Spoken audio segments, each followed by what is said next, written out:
பிரசங்கி அதிகாரம் 11. உன் ஆகாரத்தை தண்ணீர்கள் மேல் போடு, அநேக நாட்களுக்கு பின்பு அதன் பலனை காண்பாய். 7 பேருக்கும் 8 பேருக்கும் பங்கிட்டுக் கொடு. பூமியின் மேல் என்ன ஆபத்து நேரிடுமோ உனக்கு தெரியாது. மேகங்கள் நிறைந்திருந்தால் மழையை பூமியின் மேல் பொழியும். மரமானது தெற்கே விழுந்தாலும் வடக்கே விழுந்தாலும் விழுந்த இடத்திலேயே மரம் கிடக்கும். காற்றை கவனிக்கிறவன் விதைக்க மாட்டான், மேகங்களை நோக்குகிறவன் அறுக்க மாட்டான். ஆவியின் வழி இன்னதென்றும் கர்ப்பவதியின் வயிற்றில் எலும்புகள் உருவாகும் விதம் இன்னதென்றும் நீ அறியாதிருக்கிறது போலவே எல்லாவற்றையும் செய்கிற தேவனுடைய செயல்களையும் நீ அறியாய். காலையிலே உன் விதையை விதை, மாலையிலே உன் கையை நெகிழவிடாதே. அதுவோ இதுவோ எது வாய்க்குமோ என்றும் இரண்டும் சரியாய் பயன்படுமோ என்றும் நீ அறியாயே. வெளிச்சம் இன்பமும் சூரியனை காண்பது கண்களுக்கு பிரியமுமாமே. மனுஷன் அநேக வருஷம் ஜீவித்து அவைகளில் எல்லாம் மகிழ்ச்சியாயிருந்தாலும் அவன் இருளின் நாட்களையும் நினைக்க வேண்டும். அவைகள் அநேகமாயிருக்கும், வந்து சம்பவிப்பதெல்லாம் மாயையே. வாலிபனே, உன் இளமையிலே சந்தோஷப்படு.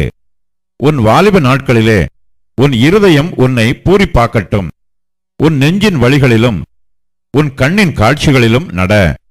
ஆனாலும் இவை எல்லாவற்றின் நிமித்தமும் தேவன் உன்னை நியாயத்திலே கொண்டு வந்து நிறுத்துவார் என்று அறி. நீ உன் இருதயத்திலிருந்து சஞ்சலத்தையும் உன் மாம்சத்திலிருந்து தீங்கையும் நீக்கிப் போடு. இளவயதும் வாலிபமும் மாயையே. பிரசங்கி அதிகாரம் 12. நீ உன் வாலிப பிராயத்திலே உன் சிருஷ்டிகரை நினை. தீங்கு நாட்கள் வராததற்கு முன்னும் எனக்கு பிரியமானவைகள் அல்ல என்று நீ சொல்லும் வருஷங்கள் சேராததற்கு முன்னும் சூரியனும் வெளிச்சமும் சந்திரனும் நட்சத்திரங்களும் அந்தகாரப்படாததற்கு முன்னும் மழைக்கு பின் மேகங்கள் திரும்ப திரும்ப வராததற்கு முன்னும் வீட்டு காவலாளிகள் தள்ளாடி பலசாலிகள் கூனிப்போய் ஏந்திரம் அரைக்கிறவர்கள் கொஞ்சமானதினால் ஓய்ந்து பலைகணி வழியாய் பார்க்கிறவர்கள் இருண்டு போகிறதற்கு முன்னும் ஏந்திர சத்தம் தாழ்ந்ததினால் தெருவாசலின் கதவுகள் அடைபட்டு குருவியின் சத்தத்துக்கும் எழுந்திருக்க வேண்டியதாகி கீதவாத்திய கன்னிகள் எல்லாம் அடங்கி போகாததற்கு முன்னும் மேட்டுக்காக அச்சமுண்டாகி வழியிலே பயங்கள் தோன்றி வாதுமை மரம் பூப்பூத்து வெட்டுக்கிளியும் பாரமாகி பசுத்தீபனமும் அற்றுப்போகாததற்கு முன்னும்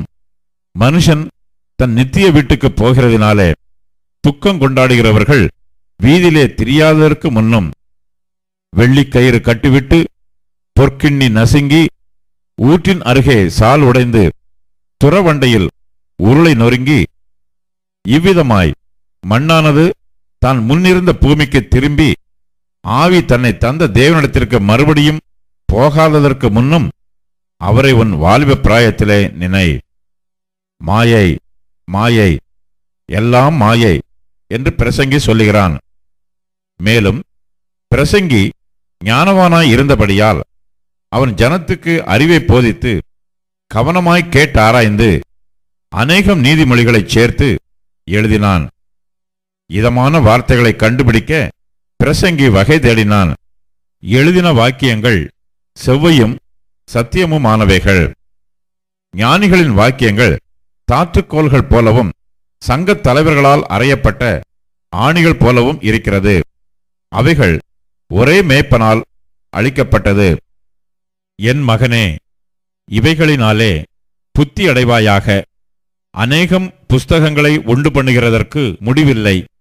அதிக படிப்பு உடலுக்கு இளைப்பு. காரியத்தின் கடைத்தொகையை கேட்போமாக. தேவனுக்கு பயந்து அவர் கற்பனைகளை கைக்கொள்.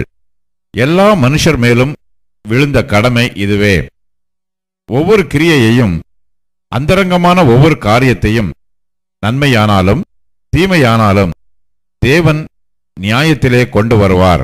சங்கீதம் 73 ஆசாபின் சங்கீதம். சுத்த இருதயமுள்ளவர்களாகிய இஸ்ரவேலருக்கு தேவன் நல்லவராகவே இருக்கிறார். ஆனாலும் என் கால்கள் தள்ளாடுதலுக்கும் என் அடிகள் சறுக்குதலுக்கும் சற்றே தப்பிற்று. துன்மார்க்கரின் வாழ்வை நான் காண்கையில் வீம்புக்காரராகிய அவர்கள் மேல் பொறாமை கொண்டேன். மரண பரியந்தம் அவர்களுக்கு இடுக்கண்கள் இல்லை. அவர்களுடைய பலன் உறுதியாயிருக்கிறது. நரற்படும் வருத்தத்தில் அகப்படார்கள். மனுஷர் அடையும் உபாதியை அடையார்கள். ஆகையால் பெருமை சரப்பணியைப் போல் அவர்களை சுற்றி கொள்ளும். கொடுமை ஆடையைப் போல் அவர்களை மூடிக்கொள்ளும். அவர்கள் கண்கள் கொழுப்பினால் எடுப்பாய் பார்க்கிறது. அவர்கள் இருதயம் விரும்புவதிலும் அதிகமாய் நடந்தேறுகிறது. அவர்கள் சீர்கெட்டு போய் அகந்தையாய் கொடுமை பேசுகிறார்கள். இருமாய்ப்பாய் பேசுகிறார்கள். தங்கள் வாய் வானமட்டும் எட்ட பேசுகிறார்கள். அவர்கள் நாவு பூமி எங்கும் உலாவுகிறது. ஆகையால் அவருடைய ஜனங்கள் இந்த வழியாகவே திரும்புகிறார்கள். தண்ணீர்கள் அவர்களுக்கு பரிபூரணமாய் சுரந்து வரும். தேவனுக்கு அது எப்படி தெரியும்? உன்னதமானவருக்கு அதை பற்றி அறிவு உண்டோ என்று சொல்லுகிறார்கள். இதோ இவர்கள் துன்மார்க்கர். இவர்கள் என்றும் சுகஜீவிகளாயிருந்து ஆஸ்தியை பெருகப் பண்ணுகிறார்கள். நான் விருதாவாகவே என் இருதயத்தை சுத்தம் பண்ணி குற்றமில்லாமையிலே என் கைகளை கழுவினேன். நாள்தோறும் நான் வாதிக்கப்பட்டும் காலைதோறும் தண்டிக்கப்பட்டும் இருக்கிறேன். இவ்விதமாய் பேசுவேன் என்று நான் சொன்னேனானால், இதோ உம்முடைய பிள்ளைகளின் சந்ததிக்கு துரோகியாவேன். இதை அறியும்படிக்கு யோசித்து பார்த்தேன். நான் தேவனுடைய பரிசுத்த ஸ்தலத்துக்குள் பிரவேசித்து அவர்கள் முடிவை கவனித்து உணருமளவும் அது என் பார்வைக்கு விசனமாயிருந்தது. நிச்சயமாகவே நீர் அவர்களை சறுக்கலான இடங்களில் நிறுத்தி பாழான இடங்களில் விழப்பண்ணுகிறீர். அவர்கள் ஒரு நிமிஷத்தில் எவ்வளவு பாழாய்ப் போகிறார்கள்! பயங்கரங்களால் அழிந்து நிர்மூலமாகிறார்கள். நித்திரை தெளிந்தவுடனே சொப்பனம் ஒழிவது போல், ஆண்டவரே, நீர் விழிக்கும்போது அவர்கள் வேஷத்தை இகழுவீர். இப்படியாக என் மனம் கசந்தது. என் உள்ளிந்திரியங்களிலே குத்துண்டேன். நான் காரியம் அறியாத மூடனானேன். உமக்கு முன்பாக மிருகம்போல் இருந்தேன். ஆனாலும் நான் எப்பொழுதும் உம்மோடு இருக்கிறேன். என் வலதுகையை பிடித்து தாங்குகிறீர். உம்முடைய ஆலோசனையின்படி நீர் என்னை நடத்தி முடிவிலே என்னை மகிமையில் ஏற்றுக்கொள்வீர்.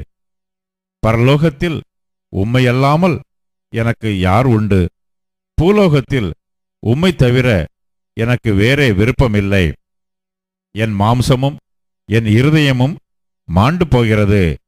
தேவன் என்றென்றைக்கும் என் இருதயத்தின் கன்மலையும் என் பங்குமாயிருக்கிறார். இதோ உம்மை விட்டு தூரமாய் போகிறவர்கள் நாசமடைவார்கள். உம்மை விட்டு சோரம் போகிற அனைவரையும் சங்கரிப்பீர். எனக்கோ தேவனை அண்டிக் கொண்டிருப்பதே நலம். நான் உமது கிரியைகளையெல்லாம் சொல்லி வரும்படி கர்த்தராகிய ஆண்டவர் மேல் என் நம்பிக்கையை வைத்திருக்கிறேன். சங்கீதம் 88 மகலாத் லேயனாத் வாத்தியத்தில் வாசிக்க கோராகின் புத்திரரிலுள்ள ராகத் தலைவனுக்கு ஒப்புவிக்கப்பட்ட எஸ்ராகியனாகிய ஏமானின் போதக சங்கீதம். என் ரட்சிப்பின் தேவனாகிய கர்த்தாவே, இரவும் பகலும் உம்மை நோக்கி கூப்பிடுகிறேன். என் விண்ணப்பம் உமது சமூகத்தில் வருவதாக. என் கூப்பிடுதலுக்கு உமது செவியை சாய்த்தருளும். என் ஆத்துமா துக்கத்தால் நிறைந்திருக்கிறது. என் ஜீவன் பாதாளத்திற்கு சமீபமாய் வந்திருக்கிறது. நான் குழியில் இறங்குகிறவர்களோடு எண்ணப்பட்டு பலனற்ற மனுஷனைப் போல் ஆனேன். மரித்தவர்களில் ஒருவனைப் போல் நிகழப்பட்டிருக்கிறேன். நீர் இனி ஒருபோதும் நினையாதபடி உமது கையால் அறுப்புண்டு போய் பிரேத குழிகளிலே கிடக்கிறவர்களைப் போலானேன். என்னை பாதாள குழியிலும் இருளிலும் ஆழங்களிலும் வைத்தீர். உம்முடைய கோபம் என்னை இருத்துகிறது. உம்முடைய அலைகள் எல்லாவற்றினாலும் என்னை வருத்தப்படுத்துகிறீர். எனக்கு அறிமுகமானவர்களை எனக்கு தூரமாக விலக்கி அவர்களுக்கு என்னை அருவருப்பாக்கினீர். நான் வெளியே புறப்படக்கூடாதபடி அடைபட்டிருக்கிறேன். துக்கத்தினால் என் கண் தொய்ந்து போயிற்று. கர்த்தாவே, அனுதினமும் நான் உம்மை நோக்கி கூப்பிட்டு உமக்கு நேராக என் கைகளை விரிக்கிறேன். மரித்தவர்களுக்கு அதிசயங்களைச் செய்வீரோ? செத்துப்போன வீரர் எழுந்து உம்மை துதிப்பார்களோ? பிரேத குழிகளில் உமது கிருபையையும் அழிவில் உமது உண்மையும் விவரிக்கப்படுமோ? இருளில் உமது அதிசயங்களும் மறதியின் பூமியில் உமது நீதியும் அறியப்படுமோ?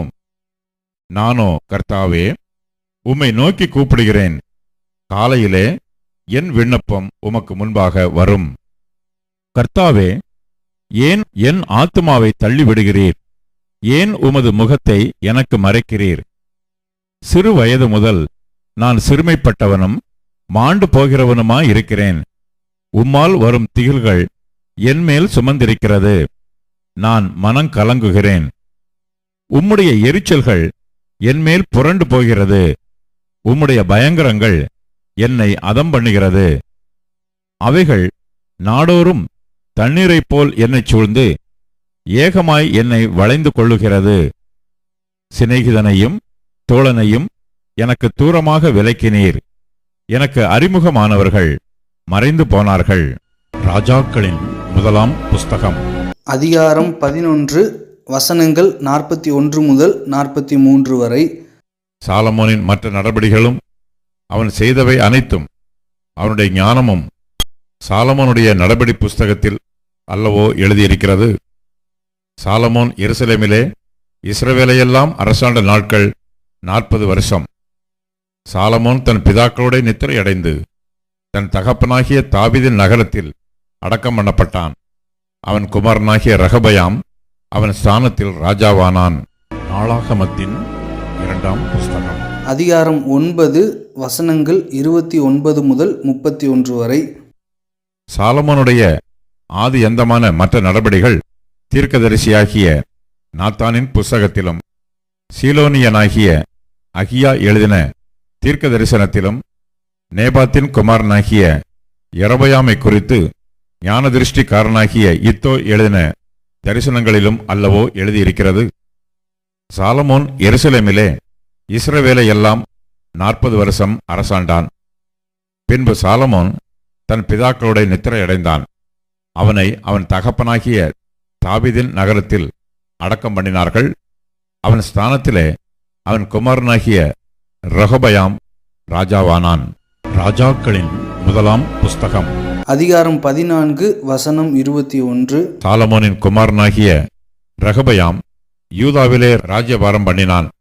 ரெகொபெயாம் ராஜாவாகிற போது 41 வயதாயிருந்து கர்த்தர் தம்முடைய நாமம் விளங்கும்படி இஸ்ரவேல் கோத்திரங்களிலெல்லாம் தெரிந்து கொண்ட நகரமாகிய எருசலேமிலே 17 வருஷம் ராஜ்யபாரம் பண்ணினான். அம்மோன் ஜாதியான அவனுடைய தாயின் பெயர் நாமாள். நாளாகமத்தின் 2ஆம் புஸ்தகம் அதிகாரம் 12 வசனங்கள் 13 முதல் 14 வரை. அப்படியே ராஜாவாகிய ரெகொபெயாம் எருசலேமிலே தன்னை திடப்படுத்திக் கொண்டு அரசாண்டான். ரெகொபெயாம் ராஜாவாகிற போது 41 வயதாயிருந்து கர்த்தர் தம்முடைய நாமம் விளங்கும்படி இஸ்ரவேல் கோத்திரங்களிலெல்லாம் தெரிந்து கொண்ட நகரமாகிய எருசலேமிலே 17 வருஷம் ராஜ்யபாரம் பண்ணினான். அம்மோன் ஜாதியான அவனுடைய தாயின் பேர் நாமாள். அவன் கர்த்தரை தேடுகிறதற்கு தன் இருதயத்தை நேராக்காமல் பொல்லாப்பானதை செய்தான்.